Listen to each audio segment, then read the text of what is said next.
It's good. Well, welcome, Thank guys. Welcome to all of you. This is another exciting night. We are on day number 45 of rain up here in State College. I'm pretty sure I've said that every single week or every single week so far, and it doesn't seem like there's an end in sight either. So, except we're going up to Hazleton this weekend to Michael Cermic's pool. I So heard. Hazleton will be a little bit more beautiful. So we'll see. We'll see how it goes. But diving into this tonight, I'm extremely excited. This is week number 5. We're coming to the end here. We got 2 more modules to go, and this week is to really kind of illustrate some good fundamentals of how to deal with stress. We're going to look at what is stress, how we interpret stress, and then most and foremost, how do we actually end up kind of managing stress. Each one of us are going to be different. Each one of us will perceive different things at different levels. But what are some good fundamentals on there? But like every week, we try to do a little background, a little bit of a recap of the previous weeks, because again, this is all accumulative. And so the idea first is understanding where the base is, body, mind, and spirit, really honing in on those values. We spend time on building up the body. That is all around the system, how you wake up in the morning, how you go to bed, fill in the mind with what is intentional. The third week is about the idea of flux vita, this flowing life. Not saying that life is going to be flowing. We certainly know we have a lot of ups and downs. We've talked about this over the weeks. But the way we kind of manage those and we roll with them and we don't stay rigid, we end up kind of having a more flowing nature. But we always, and we know this, cannot do it alone. So last week was devoted to team and having the right people around us, identifying them, paying kind of praise to them and letting them know how much we appreciate them. And so that's what I want to start tonight with is we only got 3 of you on here, but like any of you been able to kind of say thank you to the people that is either your captain of your team or someone that you just really, really value, them being a great resource in your own life? Anybody have any stories or anything that they've done for that person? my husband went on a 3-day trip, so I snuck a note in his suitcase. Oh, I wow. Wait, you snuck in his suitcase or you snuck oh. would not fit for sure, but I snuck a note um in his suitcase, and when he got to his destination, he pulled it out and was like, "What is this?" Oh my So God. awesome. That is so great. What did he say? He said thank you for it, and he was Yeah. excited. So, but he travels every week, so it was nice surprise for him in there. Yeah. No, that's pretty special. Guarantee you that is something that he really will hold. I mean, I don't know your husband at all, but I just know those little gestures are just really, really powerful. Cool, super cool. Anybody else? I took the bed sheets out of the dryer and made the bed. It hasn't been noticed yet, but maybe later. You know what, I set Dave? the bar pretty low. I mean, but that's the stuff. Like that's what I could go and I swear I've never done it, but I could buy my wife a car and she would say, just you do the dishes once in a while. It would be nice. Mhm. And Yeah. I say I do the dishes once in a while, but I never get, well, she was out here, so I could argue with her right now over that idea. But I'm sure the bed sheets were really, really appreciated. Well, when they get recognized, they're going to be appreciative. And a little thank you. There's random house stuff we're dealing with. I hate like the communication. Just deal with it. Tell me what I got to do. And she did all that. But I did on a phone call. I said, hey, thanks for dealing with that. She said, oh, okay. Just recognizing that someone else is doing something. I think that's so good. Yeah. Just being a little special to just be aware of it and share it out there. Yep. That's good. Look at you, sentimental. I love that. I mean, I great, try. beautiful stuff. My Jill, old how ways do you didn't work. what? My old ways didn't work. No. I think we've all learned from our old ways. It doesn't seem like any of us had a lot of success with those. So we grow and keep getting better. I got to see a ton of good teamwork this week, Tom. That's At right. the hospital. Those caring for Paul, all the way from surgeons to nurses to physical therapist, the cleaning lady, the whole team working together. It was just, it was artful to watch them. You Okay, got and to see it. You got to see it in action. how good they are and how they work together and help each other and help Paul. So it was a good thing to visualize, good thing to see. Yeah. So That's amazing. No, and Paul is great. I guess Rhonda and Dave, you don't really know Paul, No, but Paul is a recipient of the new heart, and got to talk to him this morning, and he is sounding strong, and life is rolling in the right direction. So Joe and I were congrats. just talking about that earlier, and so very special day, very special week, and it's pretty amazing. I would definitely encourage you guys. I love the idea of the note and the suitcase. And don't stop there. I mean, I love the idea of all of it, but don't stop there. Like recognizing someone that was a mentor in your life. I mean, I cannot imagine what Coach Maurer would do if David Marquez went and wrote a letter to him. I'm gonna see him in a few weeks, Dave. I mean, I could give it to him. You would, Possibly. I played golf with him a couple years ago, him in Purcell. yeah. I haven't So, seen him or talked to him in forever. but I'm telling you, it's amazing when you get that. You get someone that, in your life, all of a sudden just recognizes something you've done. It just fills your heart. So pretty amazing stuff. But tonight, excuse me, is all about understanding. We call it stress agility. And so we use all these fundamentals that grow ourselves up. We get ourselves sound. We build ourselves up in strength. We build our minds and our perspective. And then we have a team around us. But tonight, let's say when the shit hits the fan, what are some of the things that we're going to do to try and help ourselves out when the situations are tough? And so I want to jump in here and start off. All right, we call it stress agility. Really fun chapter. I love being able, or a fun module. I love being able to kind of talk through what stress is. So everything around stress agility is going to be this idea of managing stress. And so, quick little 1 to 10 scale. When you talk about managing stress, what do you give yourself as far as a ranking?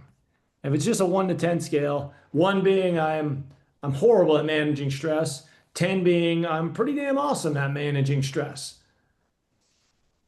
I could jump in. I don't know. I feel like I'm learning about it. I feel like I do random stuff and I don't know, push the stress down. Like for instance, like up here on your trap is Yeah. always tight. I just naturally like put stress there. I feel like there's just random times my whole body's tight. So I don't think I'm in tune to understand when I'm under stress or not at times. Um, I don't know. It's like a very interesting question. I don't know. I don't think I do anything effectively. I mean, I try to work out, um, the whole sleeping, eating, natural stuff, but how do we handle it? I don't know. I think just the East Coast, push it down and act like it's not happening kind of thing. I I joke kind of just about. want to build up a little bit more later on. Yeah. Yeah, I mean, I don't know. Maybe I'm not probably the best one to analyze that. I think I have a lot to learn there. I think I just pack it down. That's nothing. Persevere through it, and you're like, no, just address it. Like I don't. So Mhm. Yeah, didn't it's add much interesting. value other than I don't know. Yeah. I like it, Dave. I like it. So you're going to give yourself a no ranking on there, and you're just going to maybe at the end here, you could give yourself a little evaluation and give it. Maybe if there's like more that we talk about here, it'll give you a little more awareness of what we're talking about, and then you give a better self-reflection of what that looks like. Yeah. Okay. Fair enough. Anybody else want to say 1 to 10? I would say I'm a Hey, 6. You're a 6. Okay. And I think it's because when the stressor comes out, I decide if it's a controllable or not. Mm. So if it's something out of my control, I try to let it go. But if it is, then I more try to fix it. What's the solution instead of wallowing in that I'm stressed out? Yeah. Yeah. What is that? What do you mean by out of your control? What would be an example of an out of something that's out of your control? Um, like Uh, if the way my mom complains a lot. uh, She's gotcha. 85, she's earned it, but I can't control her complaining, so I just let her talk and not internalize it. Yeah. What about something you can't control? Um, one thing was I was supposed to go out of town and, I had a choice. What I was having some ear issues and should have gone, but I decided to take control and be like, it's probably not safe for me to fly right now with my inner ear issues. So I, Mm, I chose Just not to stay go. home. Yeah. Yeah. Okay. I like that. I like that. I like that. Good. Even though it was to the great state of Pennsylvania, I still didn't go. Shame on you. Shame on you. I'll tell you. I understand. Joe, what do you think? I think I'm like a 7 or an 8. Okay. I am not a very responsive isn't the right word, but I don't ever I don't find myself overreacting to stress. I also believe, and again, after being on this earth for quite a while, there's sometimes you could be under stress and not even know it. It just you need somebody to point it out to you. That you have to let that go. Because yeah, stress is mental, but it's also very physical. Oh, yeah. Uh, so letting the stress go is important. Uh, but for the most part, I also think there's I can't define it, but there's also good stress. Okay, there's stress that makes you achieve at a higher level. I mean, on the one end of the continuum, you have the I don't give a shit on the line, right? Yep. Somewhere in the middle, you manage your stress, and on the other side, you go nuts. So you can't. You're over the top, and you can't be over the top, or you can't be on I don't care part of the continuum. You know, Well, that's interesting you say. So let's jump into that then, Joe, and start with never mind. You don't want to jump ahead of myself and miss out on a Bruce Lee quote. You'd swear I'd be the biggest Bruce Lee fan in the world, but I just think there's a lot of fundamental ideas of what Bruce Lee put out there that are they just really resonate with me. But he said one of the best lessons in life is to master how to remain calm. In some of his like memoirs and books, they talk about this state of neutral. Actually, the one that Bobby Razowich brought up last week. I don't have it here, but it's all about neutral thinking. So not getting too high, not getting too low, but be able to keep the body at this state of relative calmness. You're not sleeping, but you're also not jumping out of your skin because of what's happening. So I think that's said really well.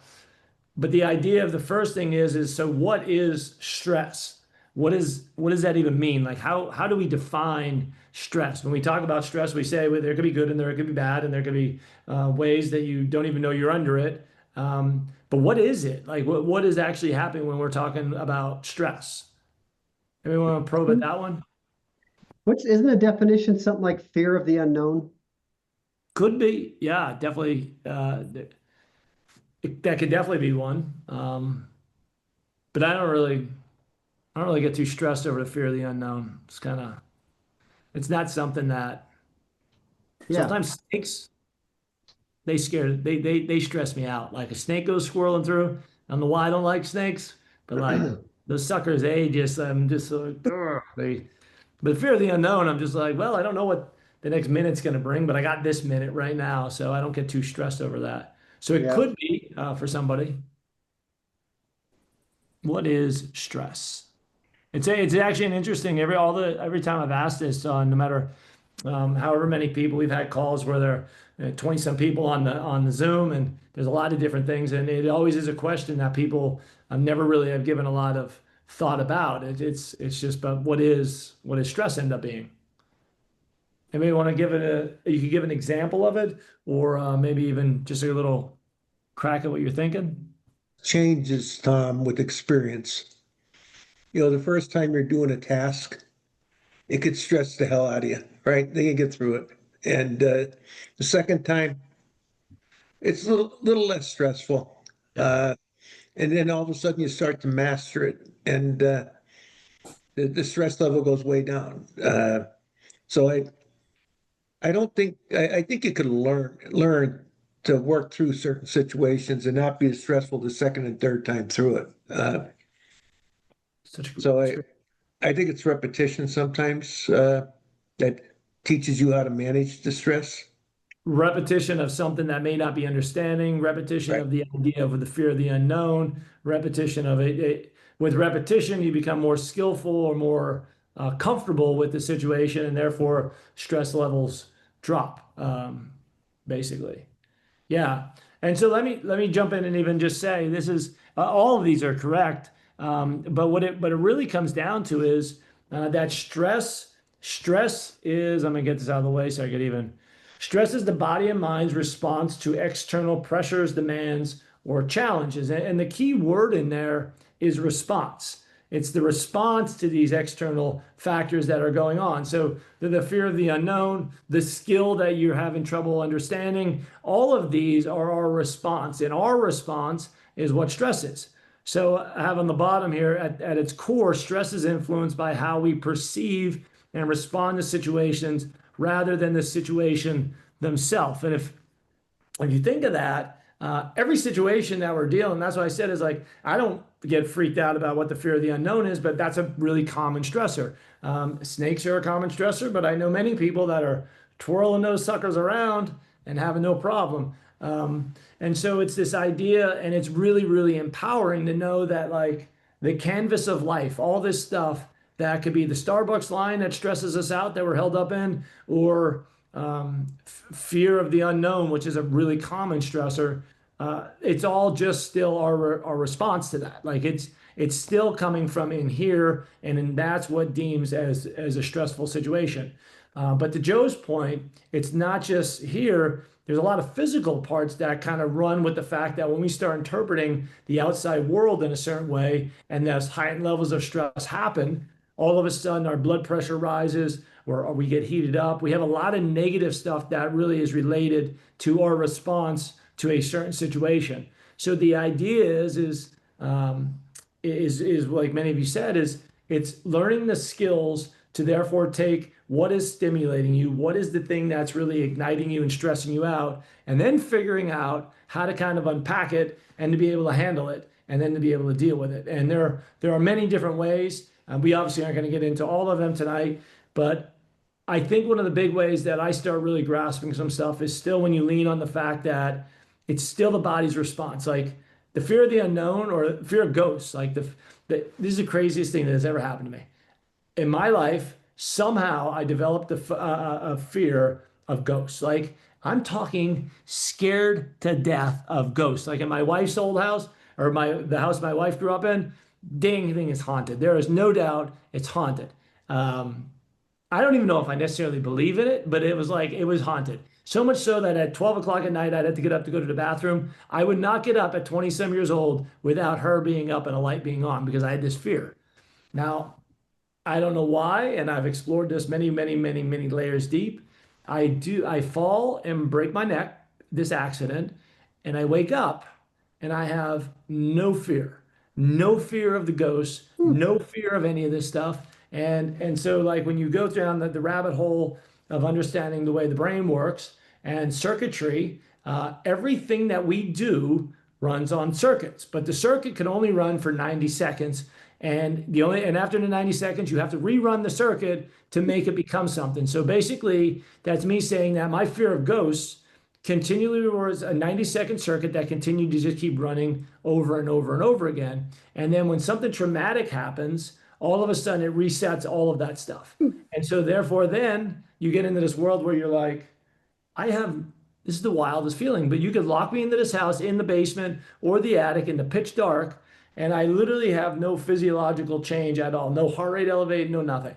So when that all happened, this is me kind of rambling a bit, but when that happened, I realized the power of how we perceive life. Like how we perceive life is 100% us, like us being scared of stuff, of not us not being able to deal with it. It comes from circuitry that we're running, and if we're running these things this way, we could also fix these things a whole other way. So it's kind of a neat and fascinating world of neurology that that really just blows my mind. So the big takeaway on that is though is that stress is still it's that body's interpretation and response to the outside uh, to outside stimulus. All right. So does this become an internal or external? And I guess at this point I kind of gave that away. But it is more of an internal. The stress that the external factors that are going on in life, they're definitely certain things are a lot more elevated and a lot harder to deal with. I can think of some of the stuff in the past couple of weeks that we've all been sharing. Certain things have a really elevated level of stimulus they have on the body and how you would interpret it. But at the end of the day, it's still going to be our internal way of dealing with the highest levels of stress that are coming from the external. But this one is where Joe brought up, is stress negative or positive? And so maybe we'll spend a minute here just hearing some thoughts on there. We talked about a little bit of the negative, but I know that Joe brought up about the fact that Joe, what did you say? It really it gets you to really do some really high level things, right? It gets you to focus in on what needs to get done. And again, you have the two extremes. You have the I don't care and the stress that'll just buckle you, right? But you need that stress that's going to keep you focused and motivated to get what the task done. If it's a task related stress, I have a stress that drives people crazy, man, and I've never mastered it. But I've try to learn how to manage it. I'm a guy who gets freaked out if I'm going to be late for anything. Yeah. Okay. I need to be 10 minutes early. I need to leave early. If somebody eats into that time, I get a nervous wreck. I get really, really stressed out. And I end up pissing people off around me with that too. So I had to learn how to manage that because I couldn't get rid of it. Yeah. And it's a real condition. There are some people who are late for everything and they don't care, right? Yeah. And they drive you nuts. I mean, they're the ones that they will drive you nuts. So let me ask you, how did you learn how to manage that? What are some of the tools that you have been using to try and manage this? Might sound simple, but breathing deep, right? Just trying to calm myself down. Yep. Don't talk because all I know is I'm going to bring on more stress when I share that with people and they start yelling at me. So that doesn't help. Yeah, I just try to take a deep breath and calm myself down. I could feel it coming. I could physically feel it coming. Yeah. So We're going to talk about a a lot of little weird, but the breath is incredibly powerful. We're going to do a couple different exercises today based off of some different breathing techniques. But the body literally, our body follows a lot of our breath follows a lot of our physiological responses to different things. And so when we get nervous, we start breathing a little bit heavier. Everything starts elevating. When we get calm, you'll find that your breath literally drops to like 12 to 14 breaths a minute, which is a relatively calm state, almost a sleeping state. But the second you get all worked up, the breath follows it.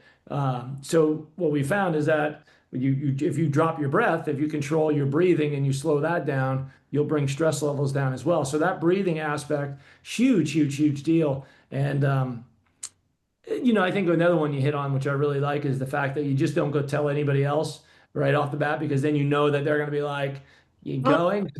There's oh, there's nothing worse than like you're stressed out and they're like, "Oh, don't be stressed. Don't worry about that." And you're like, yeah, "God damn it! Now I'm really stressed, right?" yeah. Get in the car. We're going. Right, right. Yeah, no, it is so true.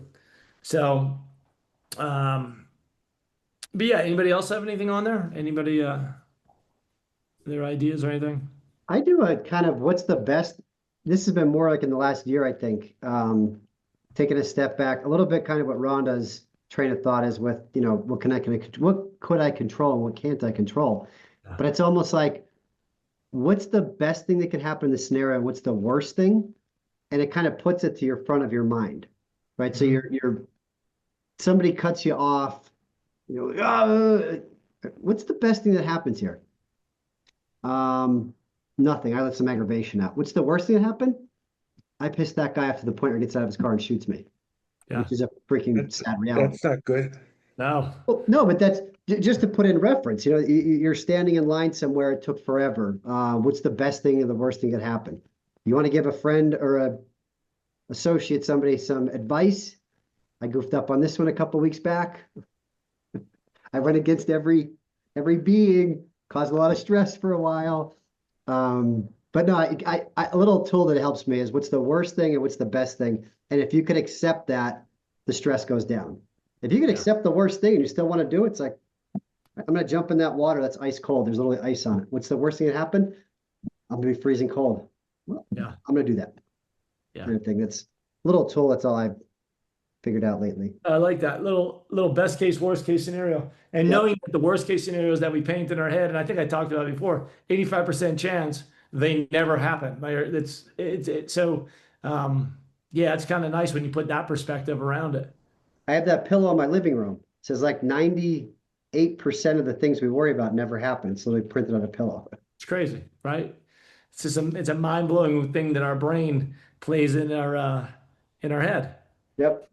So so we're looking at. Let me just pop this sucker up.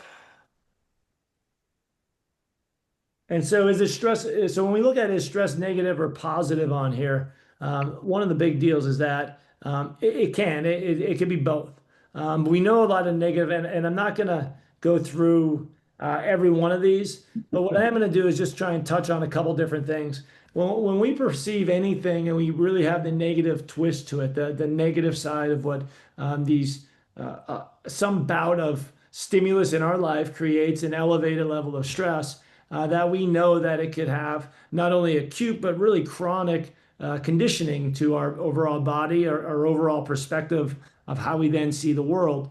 And so we know from a physical health impact, it does incredible amounts on just our overall body and well-being. So 84% of adults in the United States reported experiencing at least one symptom of stress, one negative system of stress. Especially during a lot of research came out, as you can imagine, during the COVID-19 outbreak that really elevated stuff. But mental health wise, 16% of people had done some kind of self-harm. 32% of them said they had suicidal thoughts when they're going through some of these high bouts of stress. 37% of adults reported feeling stress, reported feeling this loneliness, and it's just this kind of like the mental health side of it really takes a toll. Your sleep disturbance. This is still for me a lot of chicken or the egg type deal.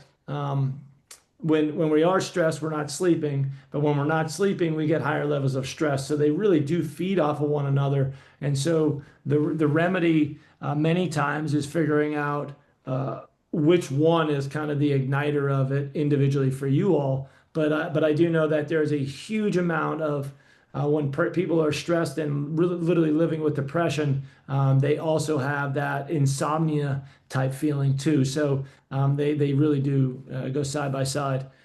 Chronic illness, 40% of people in the United States say they overeat or eat unhealthy foods. All of these things, what they end up doing is they end up leading to a lot of different chronic illnesses that can be preventable when stress, if we could just get out of that big stress circle. And then just run through a couple of these here, but it shortens the lifespan. It literally goes into all the different physiological factors. It weakens our immune system when we're high levels of stress. All of a sudden, that way it's continually just wearing us down, and it completely tears our immune system apart. 30% of Americans feel they are effectively managing their stress. So 70% are not feel like they're managing their stress. So even on this call right now is how do you respond to stress? Those numbers maybe are a little bit better than that, but I bet if we had even a lot more people that were responding on here, it would probably be the same things as how we manage stress. A lot of people feel like, I don't really know, like I maybe not the best. I know I could always do a little bit better. And then this workplace stuff, they show that, which is really baffling to me, but many of the highest levels of stress is geared around our overall work, what we're doing at work, how we're dealing with it, and then how we kind of manage that part of it, which is a huge part of our day to day. And yet we have that huge part of our day to day that's a high level of stress, which really does feed into the rest. So if you're, are you all stressed at work? Joe, are you still working? You're not working. Are you retired? Consulting business that I run. Yeah. Are you stressed? Well, I tend to get stressed, but typically, I hate to tell you no. I love it. Uh, That's great. I, Yeah. sometimes I get stressed out by if I have to disappoint a client, okay, with some news they don't want to hear. I'm not stressed out about the news or the work I've done, but it's just the stress out of being able to deliver Bad something that I news. know they don't want to hear. Yeah. Yeah. Yeah. So that could be stressful. Yeah. It's actually one of the biggest fear of disappointment, not only for you not being able to deliver something, but then giving disappointing news. One of the top levels of stress in that when they do a bunch of research on what really causes the high levels of stress, that's one of the top ones there of just letting down somebody or giving bad news out. Rhonda, Dave, what do you got? You got any stressing out at work? Where does stress kind of lean on there? Go, Rhonda, show us the way. I don't work. So That's It's a not good, true. that's, I uh, love it. I love it. it's a good approach. mhm. Yeah. I stress, but more in future. Everything I do is in a long sales cycle. So I'm always months down the road mentally. Um, the day to day, not so much. It's more of, yeah, there's a stress element. I'm basically a Yeah. stress ball at random times. And like I've dealt with a lot of people that I have a couple clients that I deal with like on the personal side that they're in sales, high level sales, and they always talk about the fact that like what you were saying is like the overall sale actually happens way down the road. And so the day to day, it's tough to even get markers to know even if you're on track. Like it's like you sit in Yep. this world of wondering what the outcome's going to be, but you don't have anything to kind of quantify or objectify like the current moment. Is that how it is for you? Oh yeah. If I make a mistake today, tomorrow for a week or two, I won't feel that for 5, 6 months. Right. And then you try to, but I don't, it's wacky. It's just a wacky world to live in, but I chose it. Chose it. It's good. See if it's going to be the end game. I mean, see if you'll be doing that forever. Who knows, right? Yeah, it's it's interesting. There's a lot of internal reflection. Like, hey, if Mhm. I have to make moves now so that this happens this month, that month down the road. Um, Almost like with your health, somebody wants to turn their health around drastically. If you Yeah. eat a cheeseburger today, not going to kill you. Right. You have a cheeseburger every day for a month, you're probably going to feel something. Yeah. Not good. Good. It's the compounding effect of It life. is National Hamburger Day, by the way. Get yourself a hamburger. Get out of here. I had myself a big old burger here last night, so I jumped the gun on it. I didn't have a bun, so Krista told me to use two soft pretzels that we had in the refrigerator. So two There you soft go. pretzels with a big thick burger in between it. Oh, So that's nice. not the epitome of health, but nonetheless, it was good. So negative is there, but we, like Joe said, there's a lot of positive that happens from stress. Stress is a thing that we know that we're continuing to keep moving forward and really growing. Motivation, there's no doubt. When we're at levels of stress are elevated, there is a motivational backing. There's a motivational feel to it. It's this nonstop idea of like timelines there. I got to get done. I got to get all these projects done. So there is this element of motivation. It does enhance performance as well. We know that when we're under a level of stress, not so much that we can't think, but stressed enough that we're kind of zoned in, our focus becomes almost 10x better than normal if we're sitting back. And so this idea of having some level of stress and this level of readiness, what it does is it locks us into the moment even better. It builds resilience. Sometimes when you're going through the hard times and the stressful times, when we're able to go through them, reevaluate, we build up that resilience. We increased awareness. We also become more creative. This one goes hand in hand with the focus, but when they show it neurologically that when there's levels of stress, there is a heck of a creative process that neurons are firing, and you're able to make these things connect a lot better. And some of the most incredible things that have been invented were done on these high levels of stressful environments, and the creative process kind of keeps growing. Personal growth comes from it, and then bonding and support. I know that we've all lost people in our lives, and you lose people, and you just, man, it just sucks, and you feel it, and you feel the weight of it, and obviously it causes our bodies these levels of stress, but also just sorrow. But there's nothing like that connectivity that it brings when we do have to experience those high levels of stress and go through it. So this bonding aspect really does bring people together, and it's been an incredible way to bring people connected. Now, moving forward, anybody got anything on there with any of that stuff? Blow through this here tonight. So this is what I want to get into, though. So, what is your expectations on stress? We don't really have to. This has always been an interesting question to me: is how we interpret what stress is, and then what we're trying to do to put our expectations on it. And what I like to do is share. There's a lot of different research that backs what we're trying, like what stress can actually do for our body.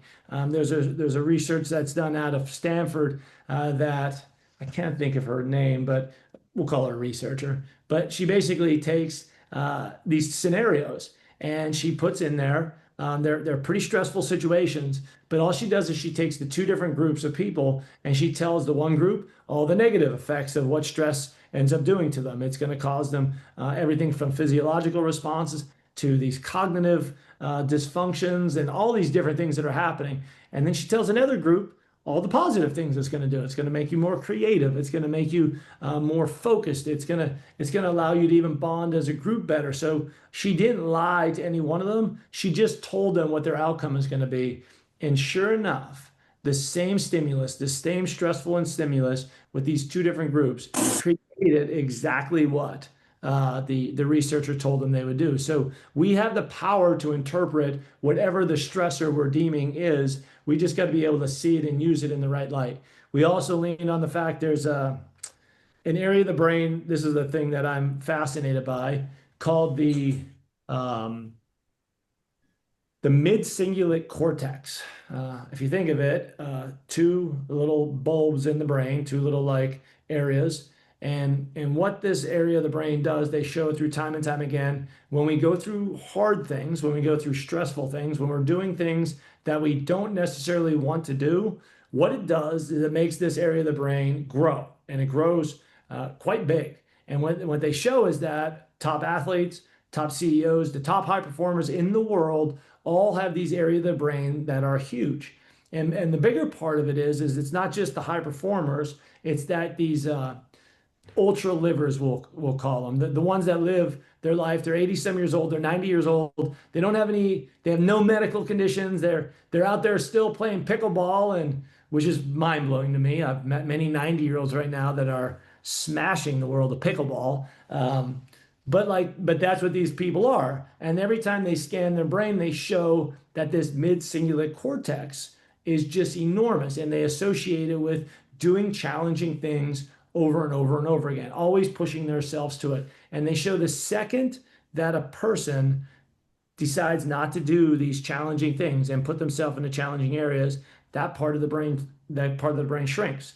So people that are obese, this area of the brain shrinks. The second they start dieting, the area of the brain starts growing and growing and growing. It's doing anything that is challenging over and over again, that stays challenging, makes this area of the brain grow. And so this has been a really cool thing to see how stress or how these hard times, what they actually could do from a physiological standpoint, and not even just now, but like big picture wise down the road, with the fact that your ultra livers are living and a healthier, longer life. So pretty fascinating stuff. And so that's my long-winded little rant about when we're thinking about expectations of stress, when we start putting it in our mind of when we're under stress, the positive aspects to it, and then understanding that it actually is doing things to physiologically and neurologically change the way that we are going to live, it does gain a whole different perspective. And understanding that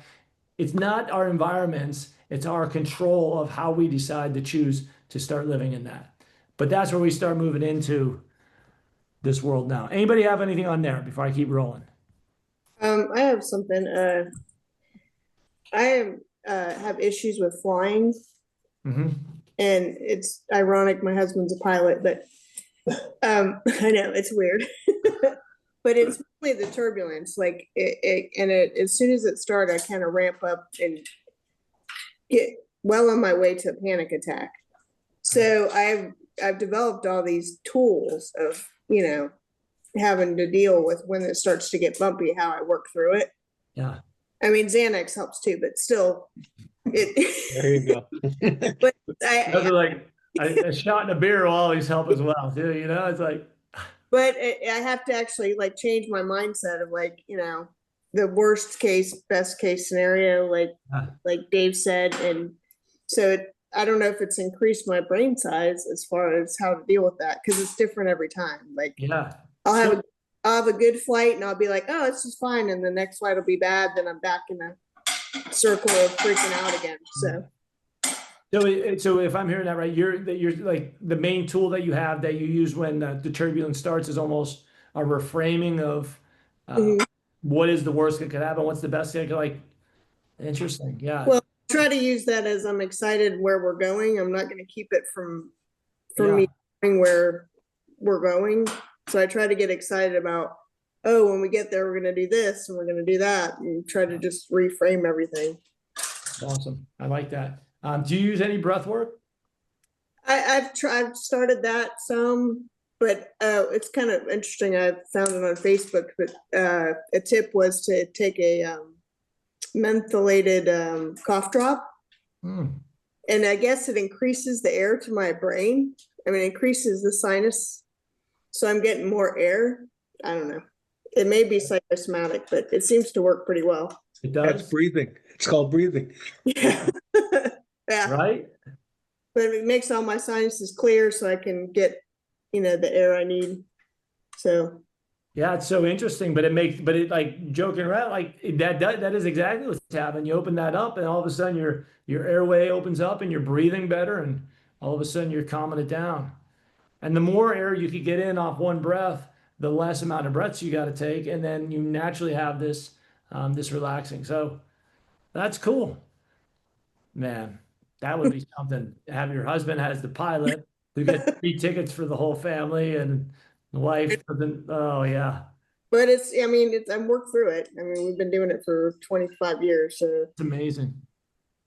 Have you found that it's gotten continually better over the years, or has it gone the opposite direction? actually, it's interesting it was better when my kids were young, because I think I had to focus on them so much that I wasn't concerned about me. Yeah, And then now that they're out of the house and it's usually just me going somewhere, I'm paying more attention to myself. yeah, awesome. Well, thanks for sharing that. Anybody else on there? Some strategies that I always use. The reframing technique is just as Rhonda was just saying. I think the reframing technique is one of the best scenarios on there. I've not heard the what's the best and worst case scenario, but I mean, I am now. I like that idea of painting the picture of like what's the best, what's the worst that could happen from that, knowing that you're going to end up hedging to the best scenario closer, maybe not fully. I'm in the best, but I could think in that situation like there is a chance that the plane could go down from turbulence, but there's like an overwhelming 99% chance that you're going to get to your destination and you're going to have a blast with your feet in the sand in Hawaii, having a good time. And another scenario might just be you get your drink knocks down. So it is that idea when you're like, man, the up is so strong and the chances of the down happening, like, I think that's a funny thing too, by the way. Here's a rant. The funny thing about death is like, as of what we know right now, like you're dead. So you won't even know like if it hurt or any other things. Like you're just somewhere wherever your belief takes you. But Well, I think that's the thing is like, I'm not ever really concerned about crashing. That doesn't even, I just don't want to have a panic attack and freak out in the middle of the airplane. That more oh, sorts of embarrassment kind of thing, especially when he works there. It's like okay. your wife's freaking out in aisle 7, you know. Yeah. I mean, So Rhonda, do it enough, and you'll just be that. You'll just be like, ah, that's just Rhonda, you know. So, that's good. that's what my husband thinks. That's his mindset. It's just her going off again. I love it, love it. Okay, so on here, but the reframing side literally is that it's understanding how to take any event. I like that idea of putting two almost markers on it, like best and worst, but also figuring out the fact that looking for at least the good in any bad situation is a really good practice to have no matter what. And so that's what a lot of the just the reframing techniques come down to. Breathing, though, this is one that is these are some of my favorite. I just love the idea of different breathing techniques that we have.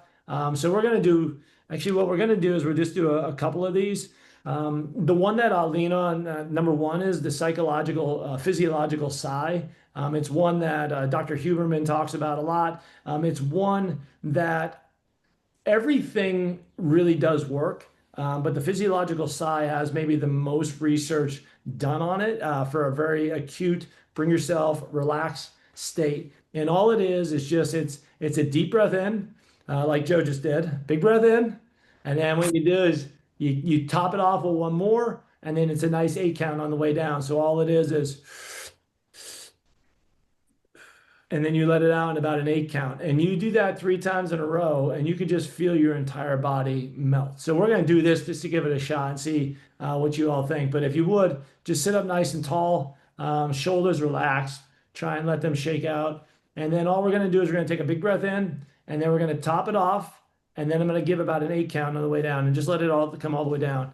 And what we'll do is we'll do 2 reps on here just to kind of get a feel. But I want you to notice what number 1 does.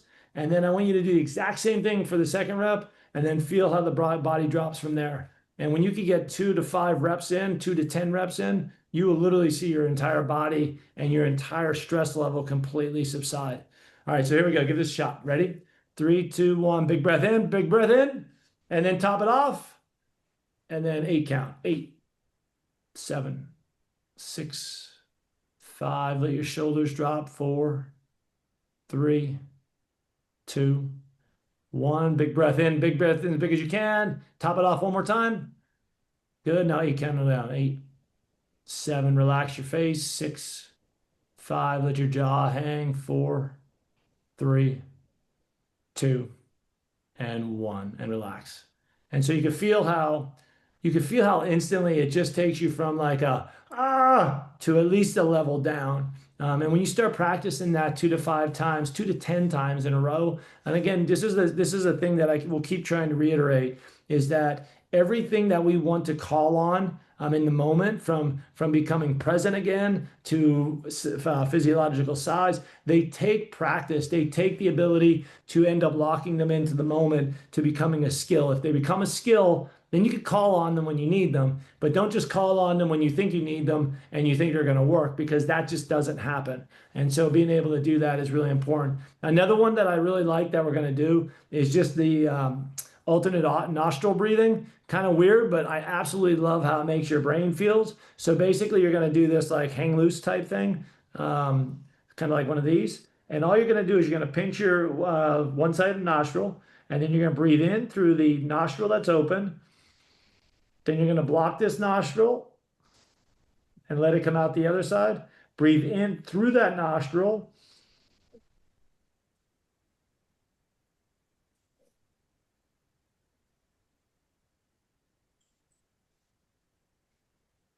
And go back and forth. So breathe, blow out, and breathe in, blow out, and breathe in. And do this about 4 different passings.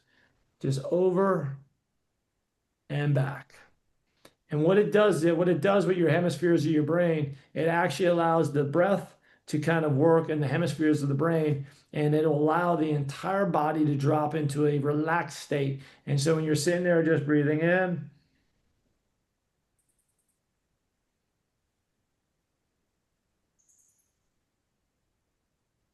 and being able to go back and forth with it, extremely powerful to really, really bringing the body back to rest. The other one on there is called box breathing. Box breathing has become really, really popular. It's a 4-4-4 count, 4 count in, hold for 4 count, 4 count out, hold for 4 count, and then back in. And this is one that I have a good friend that's a Navy SEAL, and he has some crazy stories. But I mean, he said like one of his first times going live, I guess we'll call it. They're all going in on a helicopter and they're entering into some really intense environment. And he said they're all literally sitting there. They're not sitting there getting all jammed up or fired up. They're all sitting there literally box breathing, just staying in this calm state to keep their bodies from that heightened deal, because that's what we know about life. The biggest high achievers, the best athletes in the world, the best high performers in the world, they're not down. They're not just at a state of no stimulus, but they're not jumping up in the air, screaming and hollering and getting all gun ho. And so the greatest fighters in the world, such as the Navy SEALs, what they're trying to do is keep their body at a level of alertness, but also this level that they're ready to go, but they're not jumping all over the place and wasting energy. So box breathing is one of the major things that they were doing, which I thought was fascinating because we do it with a lot of our athletes. And again, it's just a 4 count in, it's a 4 count hold with your breath, 4 count out, 4 count hold with your breath, and then back in. And it causes that. Any of you ever do any of those before? Any of the different breathing? I have. I just recently, I'd say like in the last year, there's a group of guys out here that we just kind of got together and talking about, different things. That's where I found out like the emotional chart and all that stuff. But breathing kept coming up. You could spend days just reading about historically how it ties into religion, like how hymns are a certain length long because of the ideal breathing. The people that have, I'm not going to say, fixed AIDS or cancer, but like different ailments within their body were like altered simply through, disciplined breathing, not just I did it for 5 minutes, stuff like that. The Wim Hof stuff is amazing. Yeah. You hear about somebody walking on, did he do a marathon or several miles of running on snow? It's because he was able to breathe a certain way that got his body temperature so warm, he didn't feel the cold kind of thing. Well, like the Wim Hof stuff, that's another great breathing. You guys familiar with Wim Hof? The Wim Hof is they call him the Iceman, and the Wim Hof breathing is a bunch of breath holds, and I love this. And what it is it's about 30 to 35 deep breaths over fast. It's almost in a hyperventilating, and then you basically hold your breath at that about the 35th breath. And I am telling you, it is the wildest feeling because you do different rounds of it. So you would do 30 some breaths and then you would hold for as long as you can. And I got to a point, which I'm off now, but with training, I was able to hold my breath for the first round of 4 minutes, second round of 420, and then I was able to hold my breath over for 5 minutes. So in a 60-minute training cycle, I was holding my breath for like almost 38 minutes of that, like when you factor it all in, which is totally wild. And I do got to say, super trippy too, because on the 5 minute breath hold, I remember walking into my grandparents' house and reaching down to my grandfather, giving him a big hug, giving him a big kiss, feel his whiskers on my face. I walk out into the kitchen. My grandmother made me this sandwich. I had lunch with her. My grandparents have been dead for like 20 years, but in that moment, it was just so. Again, but what that does, it is crazy stuff. But what it does do is it's a dopamine rush, and it is really there's so many factors that go into changing your chemistry of your body. And to Dave's point, it has cured Wim Hof. You ever see when they inject them with the flu, or they inject them with the flu, I've heard, yeah. Wim Hof could literally fight it. Like everybody else gets sick, he, because of his breathing and the cold water submersion, never gets sick from it. And then he could teach people how to do it, and they literally do it. So it does change the chemistry of the body, which promotes health. So breathing is just a huge, valuable tool. Oh, yeah. All right, so wrapping up here for this evening.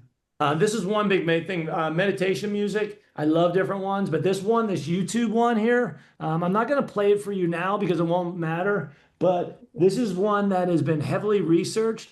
If you have a pair of headphones, put in earbuds or put in headphones, and then just listen to it, it's the wildest sound because it literally will massage your head. It goes back and forth and it's just this rhythmic feel. But if you just sit there in the quiet or in the dark with those earphones on and just play this, you will see an amazing drop in stress and anxiety. It's just wild what it sounds like, what it feels. So I'll send that in the recap notes that'll allow you to kind of check that out.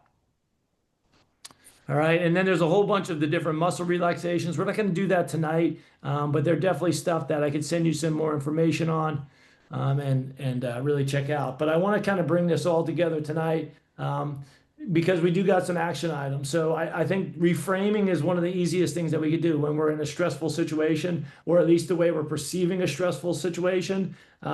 Just pausing in that moment, looking at all these different stressors, but then try to reframe them. Just try and reframe it and see if you could try and put a little spin on that and just give it a shot and see what it does for your overall stressful mood or the feel of that encounter. And the other one is practicing the physiological side. That's that first one. It's that breath in, it's that elevate, that second breath, and it's about that 8 count on the way down. But when you get like a level of stress, you feel something going on. Dave, when the kids start rolling, or Rhonda, when you're out there and you're going to get onto a plane or anything. Tarmac. Or what? When she's on the tarmac. When you're on the tarmac, I want you to sit in that seat and just take a big breath in, take another one, and then just relax. Let the shoulders drop down and intentionally start working these in there. And the other part is that maybe even the morning hours, like when you wake up bright and early, sit in a moment of gratitude, but sit in that moment of gratitude and start bringing in everything, but use some of these different breathing techniques to really, really lock in life and to really bring good perspective on it. So anybody have anything on there tonight? This is 8 o'clock on the dot. Bam, God dang, like that. Anybody have anything for the evening? Anything else? Any questions? Very good. Well, Good session, good discussion. yeah, I will send a recap out here with some different things. And then we got the last week coming up here. The last week is all about joy. And honestly, that's what the name of the game of all of this is the perspective of being able to adapt to change, being able to live the most joyful life because it moves fast. So have a great week. We'll see Thanks, you Scott. all and enjoy. See Thank you you all. guys. Have a good night. All right, See you. let's see you around. See you, Dave.